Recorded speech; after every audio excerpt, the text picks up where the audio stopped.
예레미야 선지자는 바벨론 포로기 이전 유다의 마지막 선지자입니다. 예레미야서는 우리가 읽다 보면 하나님의 심판과 하나님의 경고의 메시지, 그리고 바벨론의 포로 생활할 수밖에 없는 유다 백성들의 삶의 현실들을 면밀하게 보여주고 있습니다. 만일 유다가 하나님을 배반하는 죽음의 길에서 회개하지 않으면 바벨론에게 멸망당하고 말 것이라는 예레미야의 메시지가 포함되어 있고, 또 하나님의 말씀을 듣고 살았다면 오랜 세월 약 70년간의 바벨론의 포로 생활을 하지 않아도 되었을 것임을 우리에게 말씀하고 있습니다. 그러나 역사 속에서 보여주고 있듯이 유다의 지도자들과 백성들은 어리석게도 예레미야의 메시지를 거부하였습니다. 유다는 어떤 나라입니까? 하나님의 거룩한 친백성들 아닙니까? 예레미야서 2장 7절과 8절 말씀을 보면 하나님은 죄악의 애굽 땅 가운데에서 이스라엘을 구원하셨던 분임을 분명히 말씀하고 있습니다. 그래서 구원받은 자들이기에 여호와만을 경외하여 그의 사랑 가운데 살아가야 할 친백성들이었음을 말씀합니다. 늘 하나님의 백성님을 자부하였던 그들은, 그리고 늘 하나님과 여호와의 계명을 따라 살아가는 선택받은 자들임을 그들은 항상 자부하였습니다. 그런데 오늘 예레미야의 경고의 메시지는 무엇입니까? 회개를 촉구하며 여호와 하나님을 바로 경외할 것을 경고합니다. 예레미야서를 보면 예레미야는 극단적인 표현을 두 가지로 사용하고 있습니다. 하나는 부정적인 것과 하나는 긍정적인 표현을 늘 해가면서 이스라엘 백성들을 향하여서 말씀을 선포하고 있습니다. 왜 그렇습니까? 하나님의 친백성된 자로 살아가지 못한 모습 때문에 경고의 메시지이기 때문입니다. 결론적으로 말하면 이 경고의 메시지는 주변 나라들의 외압에 견디다 못해 여호와 하나님이 아닌 세상의 힘, 즉 강대국의 힘을 의지하는 어리석은 생각과 행동을 자행한 것입니다. 이 말은 바로 무엇입니까? 하나님만을 바라보아야 되는 그 백성들의 마음이 열강들을 바라보았을 때 열강들이 품고 있는 재물과 탐욕과 능력이 그들의 마음 가운데 들어왔다는 것입니다. 그래서 하나님의 친백성임에도 불구하고 겉모습은 하나님의 친백성일지 모르지만은 이미 그들의 마음은 강대국에 빼앗겨버린 그들의 모습이었음을 보게 합니다. 형제 이스라엘처럼 육체가 요구하는 음행으로 가정과 사회 그리고 하나님의 백성된 공동체가 점점점 파괴되었습니다. 왜 그렇습니까? 아수르와 애굽의 그 음란함이 그들의 마음 가운데 들어왔고 그들의 마음 속에서는 육체가 동하는 것들로 인하여서 음행이 일어났기 때문입니다. 자신들의 역사들을 조금이라도 생각해 보았다 하면 아무리 어렵고 힘든 상황일지라도, 아무리 눈에 보이는 그 탐욕스럽고 아름다운 것일지라도 누구를 의지해야 하는지 깨달을 수 있었을 것입니다. 그러나 그들은 눈에 보이는 급박한 위기, 환경, 이것으로 인하여서 하나님을 향한 믿음을 저버리게 되었습니다. 그래서 선지자 예레미야는 이것을 깨닫게 하기 위해서 하나님이 말씀하시는 심판의 장 바벨론 포로 생활이라는 무시무시한 예언을 선포합니다. 그럼에도 불구하고 믿음이 아닌 죄로 살쪄버린 그들은 여호와 하나님의 경고를 무시하고 점점 세상의 권력과 힘으로 자신의 육체적 삶의 행보를 맡기게 됩니다. 따라서 본문은 이러한 유다 백성들을 깨닫게 하기 위하여서 지혜의 훈계를 선포합니다. 그렇다면 이 지혜의 훈계는 무엇입니까? 두 가지 형태인데 아까도 말씀드렸듯이만 예레미야가 늘 말씀하고 있던 긍정적인가 부정적인 것입니다. 그 긍정은 생명, 즉 회복과 구원이고 그 부정은 심판과 죽음인 것입니다. 예레미야 선지자의 예언 가운데 항상 이 두 가지가 공존하고 있었습니다. 즉 심판과 회복이 이 메시지 가운데 항상 담겨져 있었던 것입니다. 오늘 이 메시지는 세상의 환경 속에서 오직 하나님만을 신뢰하지 못하는 우리에게도 선포되는 내용입니다. 육체 가운데 살아가고 있는 우리에게도 이 메시지가 전달되어지고 있는 것입니다. 세상을 바라보며 우리의 마음이 빼앗겼던 우리의 생각을 깨닫게 하기 위하여서 이 메시지가 우리에게 선포되고 있다는 것입니다. 하나님만을 바라보아야 되는 믿음의 백성들이 겉모습은 믿음 있는 것처럼 보이지만은 세상을 바라보았기 때문에 세상 가운데 주는 그 탐욕과 아름다움에 빼앗겨버린 이 마음을 깨닫게 하기 위한 메시지라는 것입니다. 그래서 나의 삶이 중요하고 내 가정만이 중요하고 이렇게 옹졸하게 살아가고 있는 우리의 모습, 그래서 하나님만을 경외하는 이러한 삶을 멀리하는 우리들을 향한 메시지라는 것입니다. 우리는 신앙인이라고 하지만 신앙인들이 지니지 말아야 할 이 두 가지의 것들을 가지고 있습니다. 저는 이 두 가지의 것들을 이중성이라고 말하고 싶습니다. 이중성이라는 것은 바로 무엇입니까? 하나의 사물 속에 겹쳐있는 서로 다른 두 가지의 성질을 이중성이라고 말합니다. 양면성이라는 말하고 같이 쓰여지는데 양면성과는 조금 다른 표현입니다. 우리는 하나님의 존재로 지음받은 그러한 사람이지만 우리 속에 서로 다른 두 가지 성질을 가지고 있다는 것이에요. 하나는 죄성이고, 그죠? 하나는 하나님의 사람으로서 살아가는 그러한 모습입니다. 그래서 저는 이러한 모습을 바라보면서 오늘 제목을 믿음을 파괴하는 이중성을 주의하라 라고 삼아 보았습니다. 본문 5절 말씀에 이 이중성에 대해서 이렇게 말합니다. 사람이다 라고 대표적인 주체로 말하면서 그들이 인간의 힘과 권력, 경제, 기술, 그리고 육체적인 것, 모든 것을 신뢰하는 이사야 31장 3절에 말씀하고 있듯이 그 모든 것을 신뢰하는 것에 대하여서 지적하고 있습니다. 사람을 믿으며 라는 것은 유다왕이 세상의 지혜와 세상의 무기들과 권력과 탐욕과 자신의 삶과 나라의 의존함을 의미합니다. 이스라엘 백성들은 오직 하나님의 사랑으로 구원받고 하나님의 백성으로서 언약받은 민족입니다. 우리 역시 마찬가지입니다. 하나님의 사랑으로 예수 그리스도를 우리 가운데 보내주시고 예수 그리스도께서 십자가에 죽으심으로 피 흘리심으로 부활하셔서 우리를 구원해 주셔서 하나님의 친백성으로 살아가고 있는 자들입니다. 그런데 우리의 생각은 어떻습니까? 사람의 모습, 이 이중성을 아직도 버리지 못하기 때문에 하나님의 사람인 것처럼 우리의 모습은 보이고 믿음 있는 것처럼 우리가 포장되어 있는 것 같지만은 우리의 마음속에 있는 또 다른 이 성질들이 하나님을 바라보는 것이 아니라 세상을 바라보고 의지하고 있다라는 것이에요. 그러나 겉모습은 믿음 있는 사람인 것처럼 보여집니다. 하나님은 이것을 심판하시겠다라는 것이에요. 겉모습의 믿음의 사람이 아니라 인간이 가지고 있는 그 이중성, 사람을 믿으며 살아가고 있는 이러한 모습에 대하여서 심판하시겠다. 철저하게 그 믿음의 모습이 아닌, 그 믿음의 겉모습이 아닌 그 마음 중심까지도 믿음으로 쌓여진 사람으로 회복시키겠다라는 것입니다. 이스라엘 백성은 오직 하나님의 사랑으로 구원받고 하나님의 역사 속에서 살아가야 될 백성들이었습니다. 이미 그들은 전 역사 속에서도 죽음의 공포에서도 생명을 얻었던 수많은 경험들을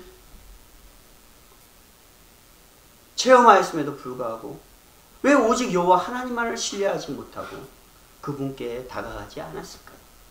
왜 우리들이 예수 그리스도를 통하여서 구원받고 하나님의 백성된 자로서 지금까지 살아왔음에도 불구하고 우리의 모습이, 우리의 삶이, 우리의 생각이 하나님만을 바라보므로 하나님을 두려워하는 가운데 살아가지 못했을까요? 그것은 바로 인간의 이중성, 죄성 때문입니다.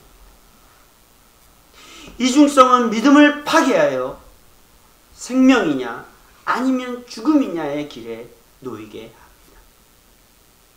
그렇다면 이 이중성은 무엇입니까? 믿음으로 포장된 나의 생각, 이 나의 생각의 주체라는 것이,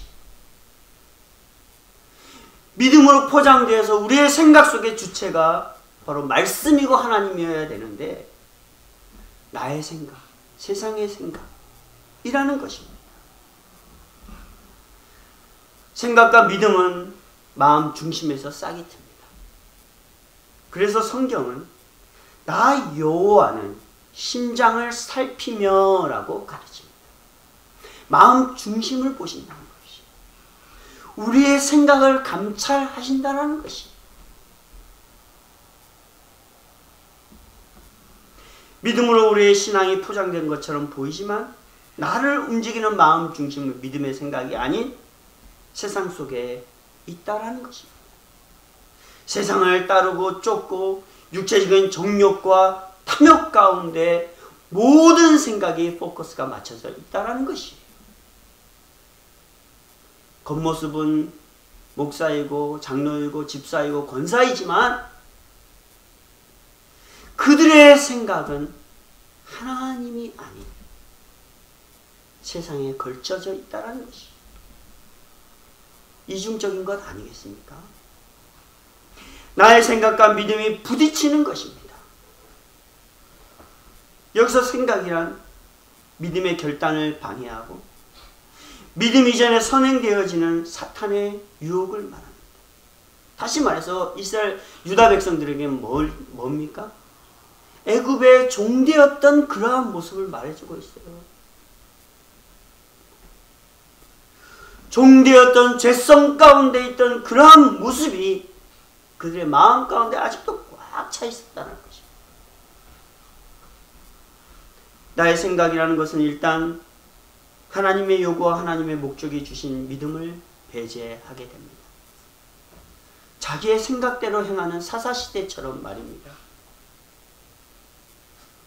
우리는 무엇인가를 이루기 위해 결심을 하고 행동하려고 할 때 나도 모르게 많은 생각에 잠길 때가 있지 않습니까?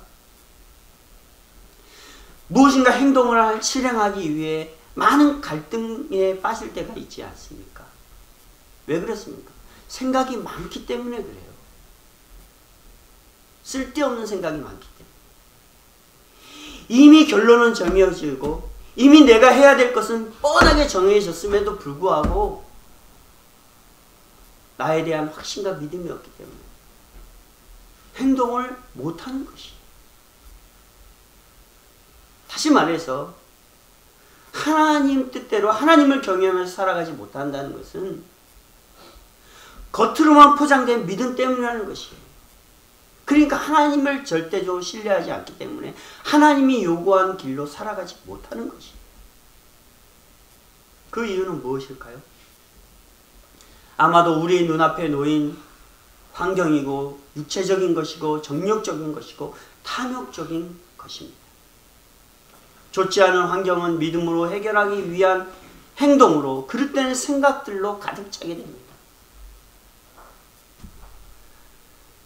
이번 코로나19 사태로 인하여서 우리가 그리스도인으로서 얼마나 많은 생각을 하면서 살아왔습니까? 왜 이러한 일들이 벌어졌지? 우리가 이 사태를 어떻게 해결해 나가야지? 하나님 앞에 우리가 어떻게 살아가야 되지? 수많은 갈등과 고민 가운데 지금도 하고 있습니다. 그러면서 사람들이 교회를 많이 떠나게 된 사람들도 있고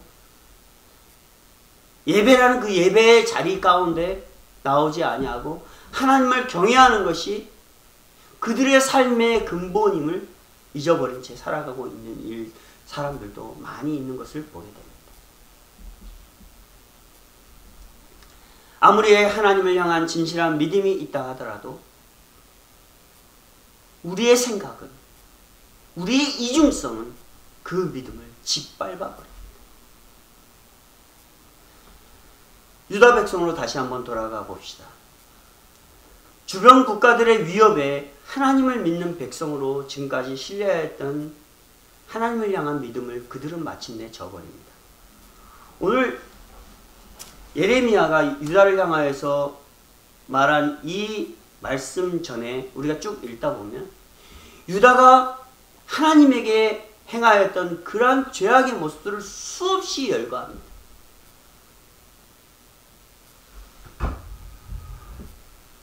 그리고 그러한 수없이 열거하는 가운데 가장 대표적인 것은 그들의 음행과 그들이 하나님이 아닌 열국, 즉 강성한 나라를 따름으로 인하여서 그들이 가지고 있는 우상 가운데 빠져든 것임을 보게 합니다.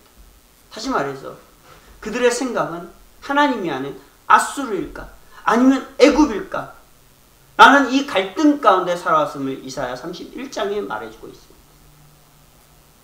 즉 겉모습은 하나님의 사람이에요. 언약 백성이에요.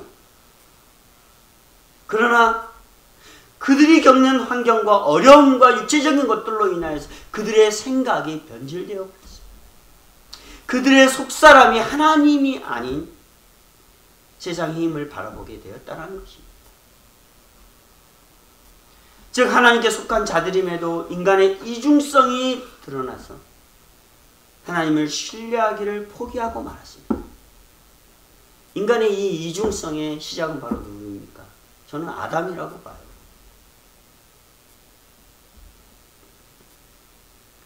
결국 그들의 삶은 바벨론의 포로 생활을 경험하게 됩니다.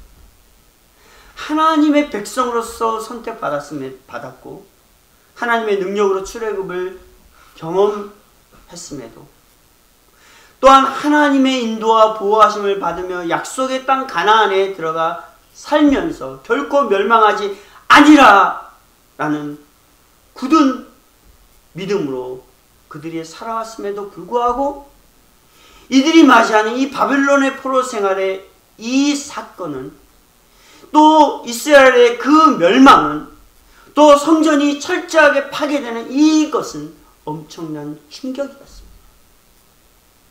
또 이해하지도 받아들일 수도 없는 큰 역사적인 암울한 사건이었습니다. 이유는 무엇입니까? 이중성을 지배하는 인간의 생각이라는 것입니다. 하나님이냐 세상이냐. 하나님의 사람임에도 불구하고 이 두 가지의 이중적인 생각으로 늘 방황하는 이러한 우리의 모습 때문이라는 것입니다. 쉽게 설명해 볼까요? 하나님께서 나를 구원해 주셨으니 또 나를 축복해 주셨으니 절대로 멸망하지 않거나 실패하지 않을 거야 라는 이러한 생각 때문에 오히려 하나님을 멀리하고 세상을 더 많이 바라보는 이러한 잘못된 행동 가운데 왔기 때문입니다. 세상의 눈을 돌려보는 것이에요. 아, 세상이 더 좋네? 좋아 보이네? 저런 것도 있네? 저런 아름다운 여인들도 아수르 땅에는 더 있네? 저 아수르에는 아내도 쉽게 버리네? 남편도 쉽게 버리네?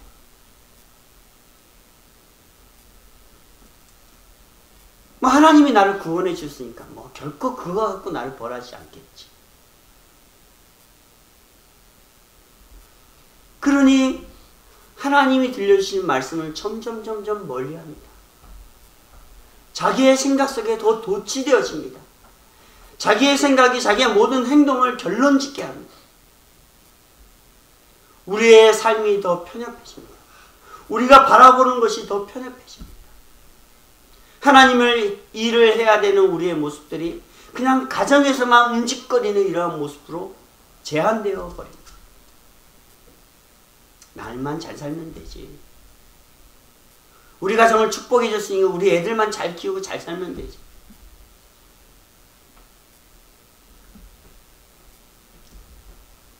이것은 바로 무엇입니까? 이러한 이중성은 결국 우리를 엄청난 교만한 사람으로 우리를 만들어 갑니다.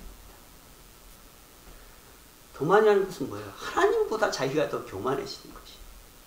하나님의 말씀보다도 자기가 더 위에 서서 모든 것을 결정하고 살아가는 것이. 이 생각은 하나님에 대한 절대 믿음이 아니라 자신들을 육적이고 세상적인 생각으로 빠져들게 한 것입니다.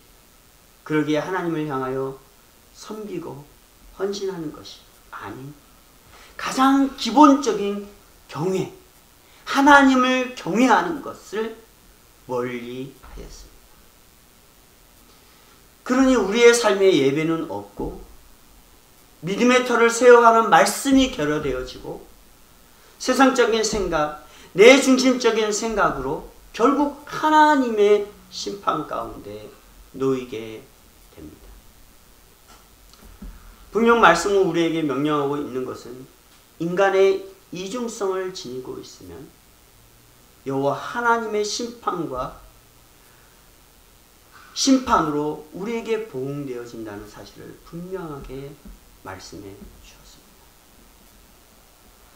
그렇다면 좀 더 우리가 생각해 볼 것은 이 생각, 믿음의 이중적인 행동은 어떻게 나타날까요? 오늘 5절 말씀과 로마서 1장 18절 말씀을 통하여서 제가 생각해 보았습니다. 5절 말씀에 여호와께서 이와 같이 말씀하시니라. 무릇 사람을 믿으며 육신으로 그 힘을 삼고 마음이 여호와에게서 떠난 그 사람은 저주를 받을 것이라 라고 말합니다. 분명하게 말하고 있는 것은 뭐예요? 하나님께 마음 두기를 싫어한다는 것입니다.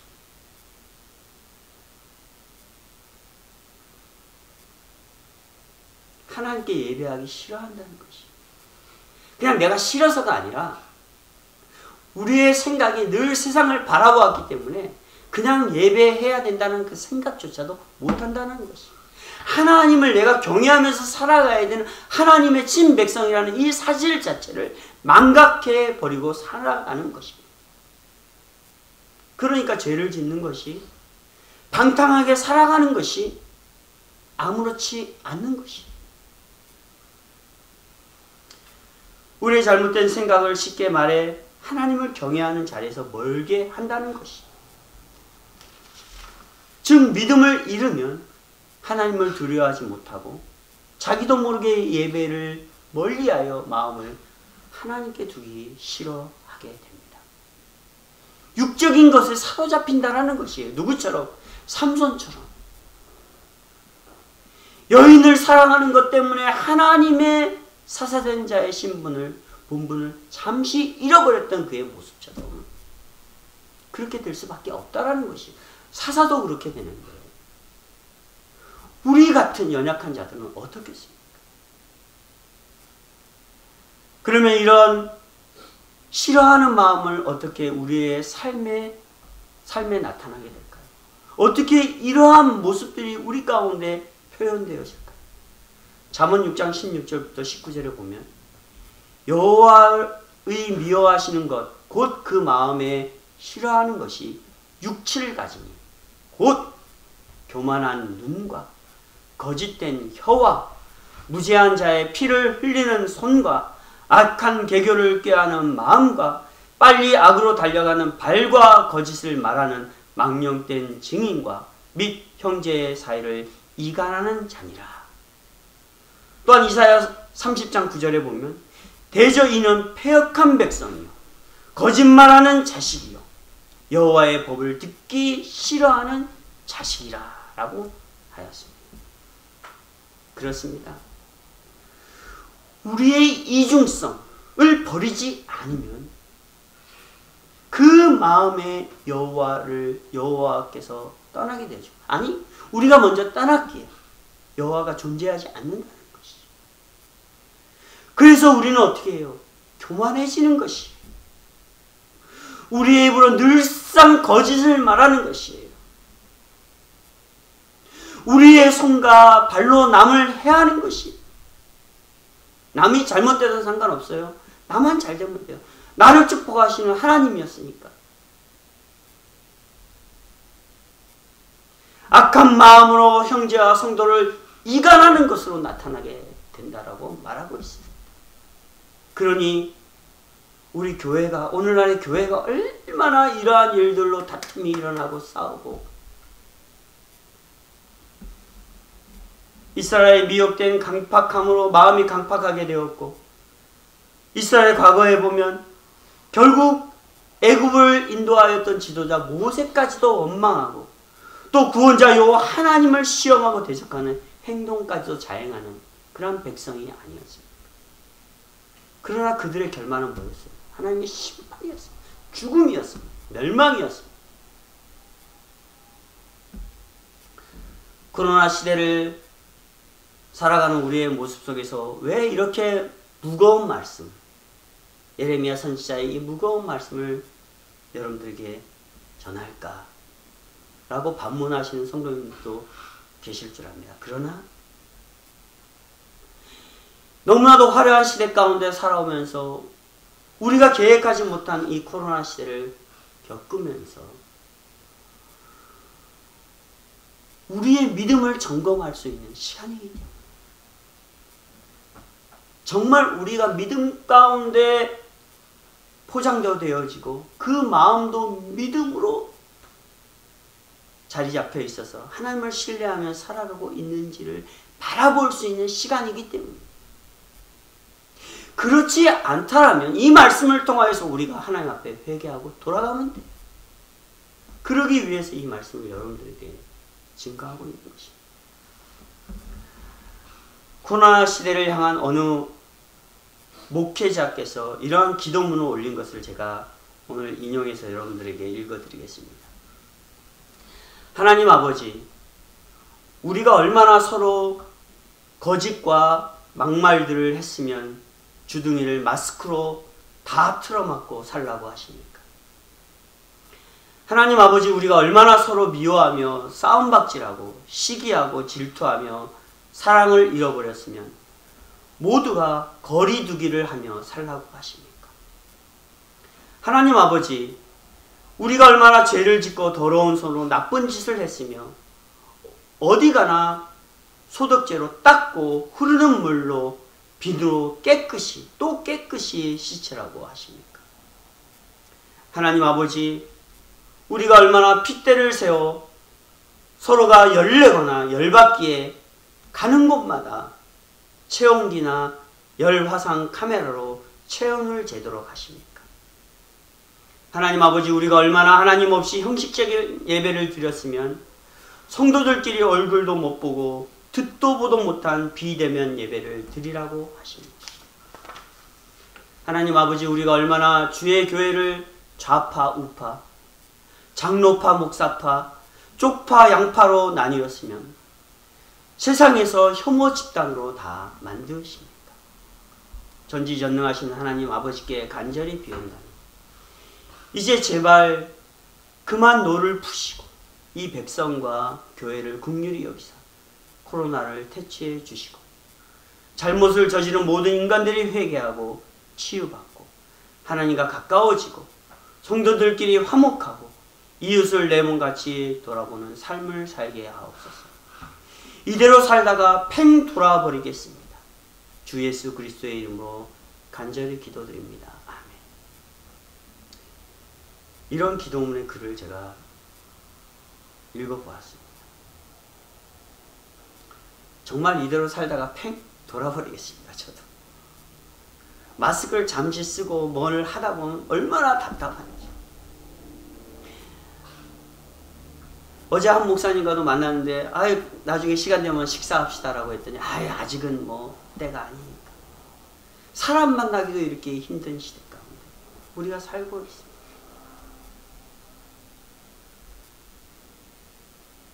무엇 때문입니까? 무엇을 깨달아야 됩니까? 믿음으로 포장된 우리의 이중성을 버려야 합니다.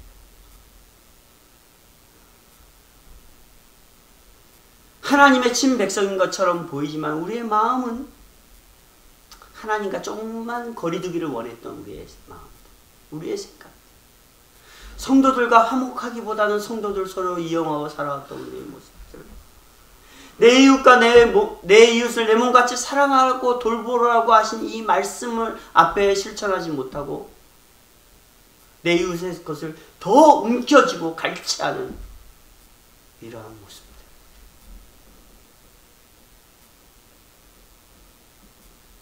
또 육적인 것에 치우쳐서 살아왔던 우리의 정욕적인 것. 이것을 오늘 우리에게 예레미야 선지자의 메시지를 통하여서 깨닫게 한다라는 것이. 그렇다면 우리는 이제 어떻게 살아가야 됩니까? 믿음으로 포장된 우리의 모습들, 우리의 마음 중심을 어떻게 새롭게 변화시켜야 합니까? 여호와 하나님만을 믿고 그의 계획과 목적을 신뢰하며 살아가야 된다라고 8절에 말씀합니다. 그는 물가에 심겨진 나무가 그 뿌리를 강변에 뻗치고 더러는 더위가 올지라도 두려워하지 않아. 그 잎사귀가 청청하며 가무는 해에도 걱정 없이 결실이 그치지 아니함과 같으리라 라고 말했습니다. 이 말은 바로 뭡니까?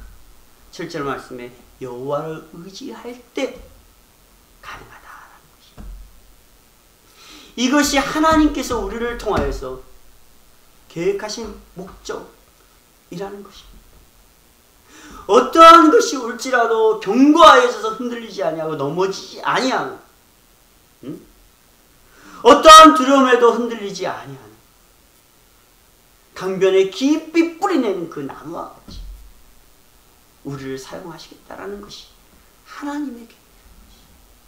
때문에 믿음의 모습으로 우리의 마음도 믿음으로 부여잡고 살아가야 되는 것입니다.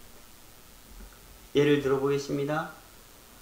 우리 아이들이 놀다가 뼈가 부러지면 어디에 갑니까? 당연히 병원을 가죠.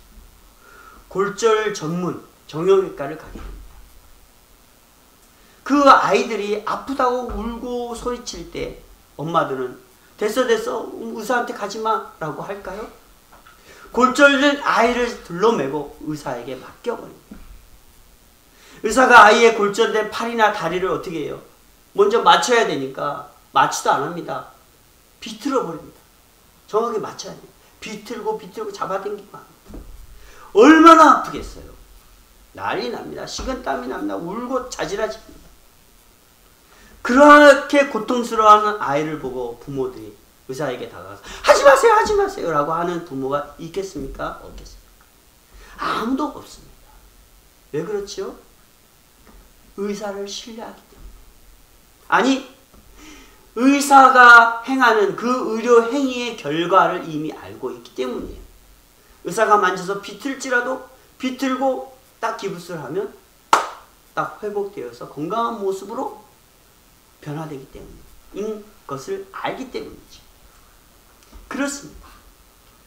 우리는 어떠한 상황에서도 하나님을 믿고 그의 계획과 목적을 신뢰하는 이러한 믿음으로 우리 이중성을 버려야 합니다. 주의해야 합니다.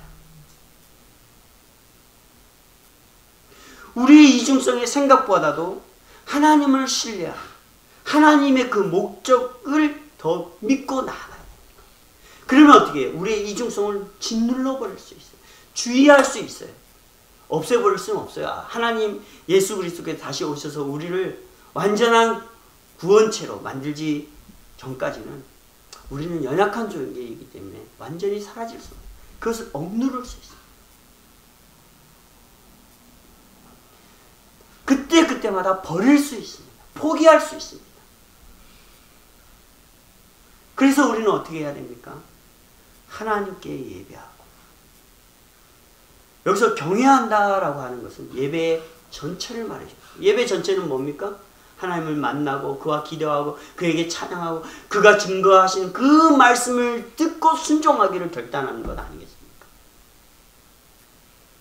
그렇게 하고 내가 믿음으로 무장하여서 우리가 세상 살아갈 때 하나님의 도우심을 바라며 기도하는 가운데 살아가는 것이 그러면 그 일주일간이 우리는 견고하게 믿음으로 살아갈 수 있다는 것입니다. 또 와서 예배드리고 또 내일 예배드리고 아유 하나님 난 또 왜 이래, 이거 아니어도 우리가 하나님을 바라보고 경외하는 믿음이 견고하다면 일주일의 그 시간이 짧지 않다라는 것이에요. 옛날에 우리 어른들은 야 또 예배해야 돼, 또 예배해야 돼, 안 그러면 안 돼. 저는 솔직히 그렇게 생각하지 않습니다. 우리가 하나님을 경외하는 믿음이 있다면 그 일주일이 더 짧을 수 있어요. 충분하다는 것이에요. 날마다의 삶 속에서 우리가 경험하는 그 하나님을 통하여서 세상을 바라보는 것이 아니라 세상 속에 있는 하나님을 바라보고 세상을 살아간다면 일주일의 시간 정말로 하나님께서 주신 이 세상 가운데 누리며 살아갈 수 있다는 것이에요.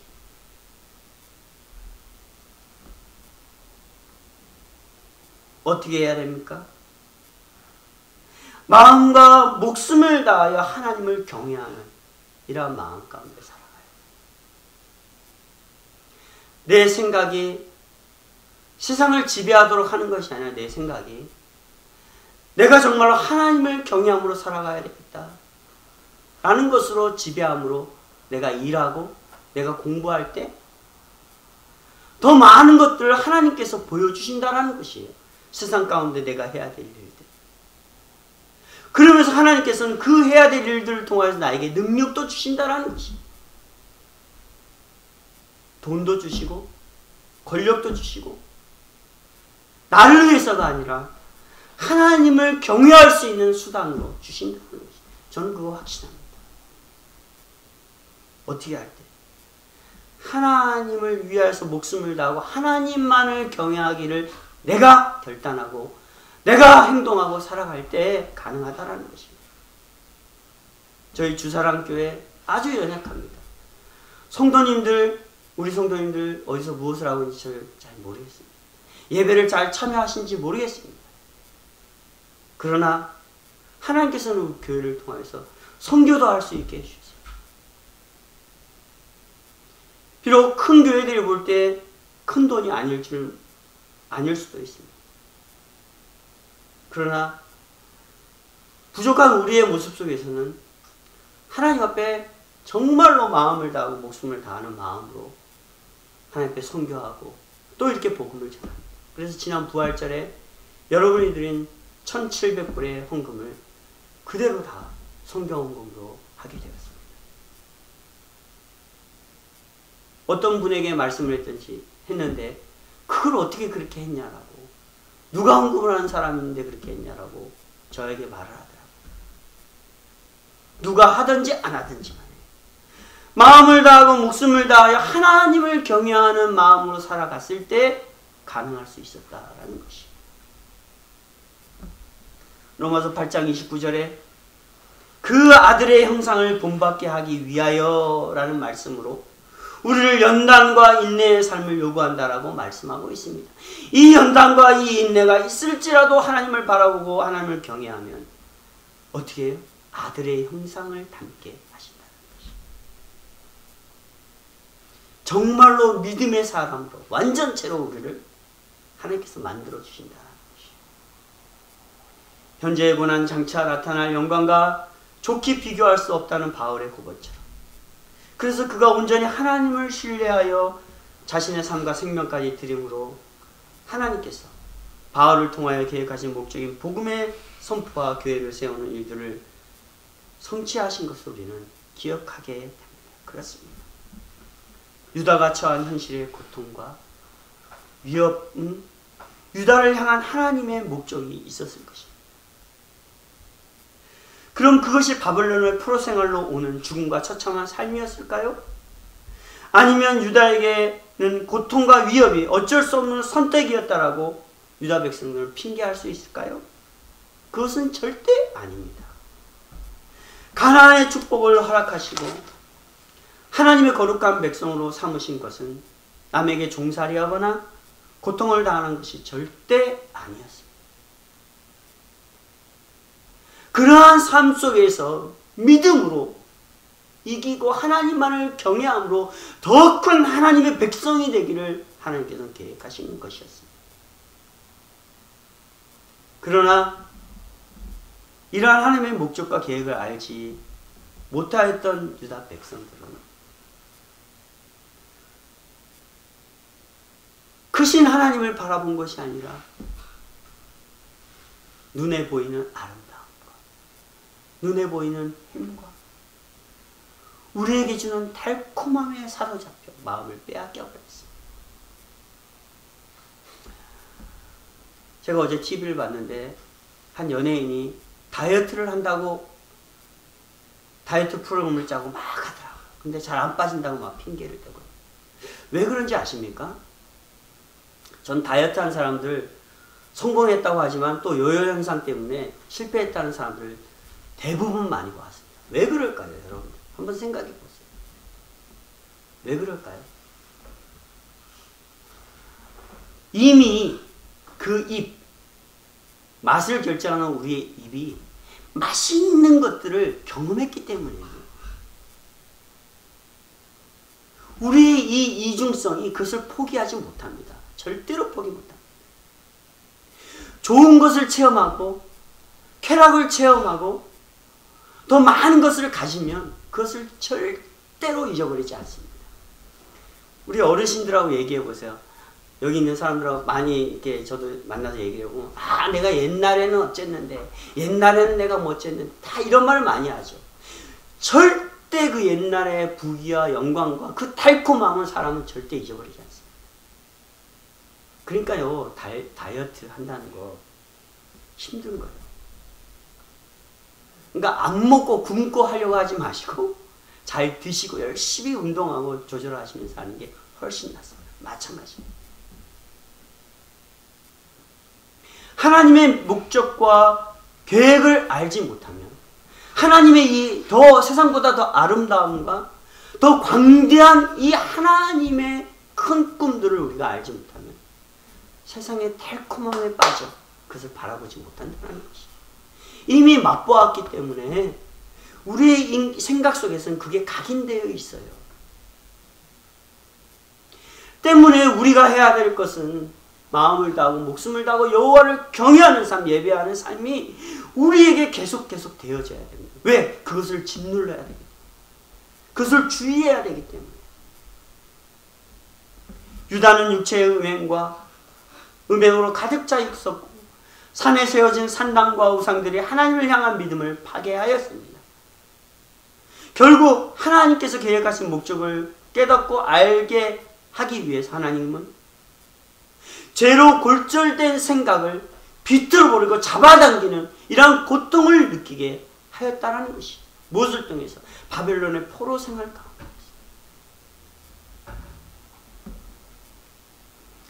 이러한 죄악은 절대 인간 스스로 제거하거나 지울 수 없습니다.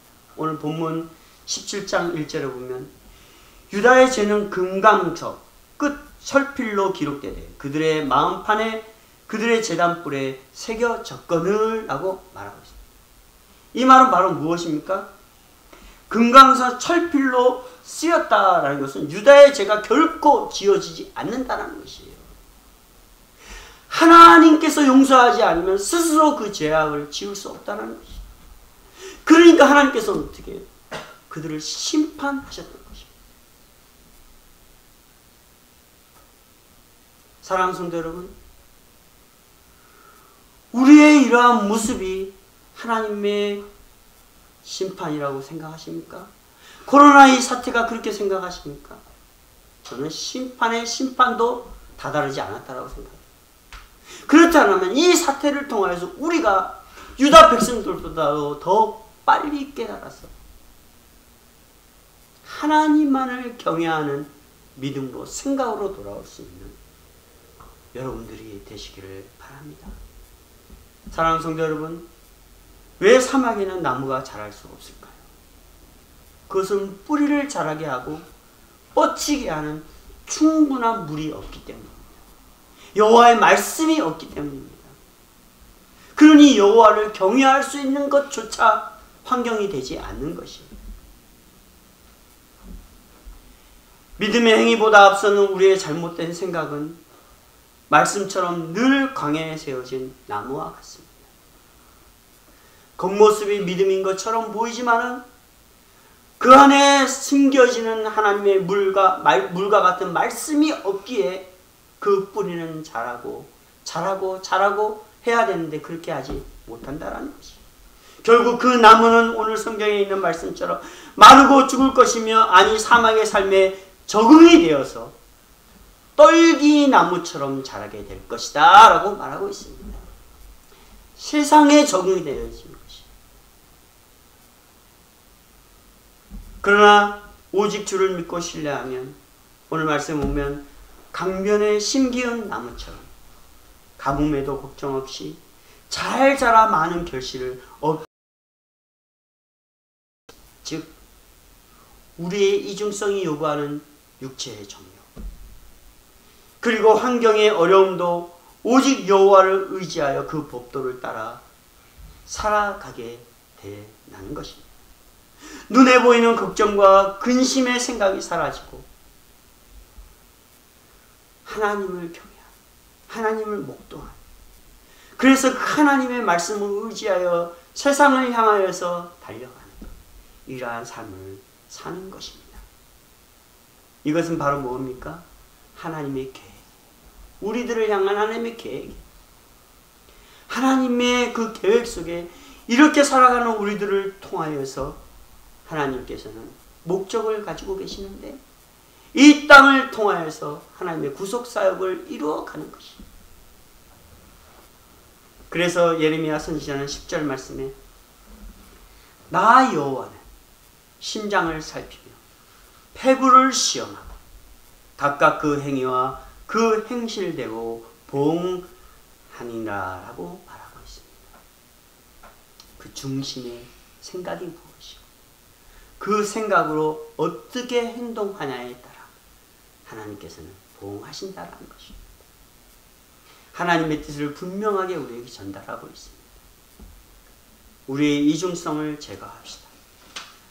세상을 살다가 오는 어려움과 시험 앞에 때론 내 생각이 앞설 때가 있을지라도 또한 육체가 요구하는 정욕이 밀려와도 믿음의 행위인 여호와를 의지하는 예배와 기도의 삶으로 우리의 이중성을 주의하고 제거할 수 있는 저와 여러분이 되시기를 바랍니다.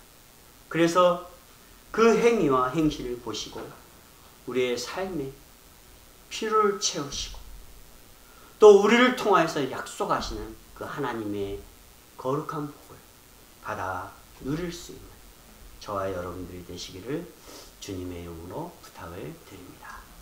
기도하겠습니다.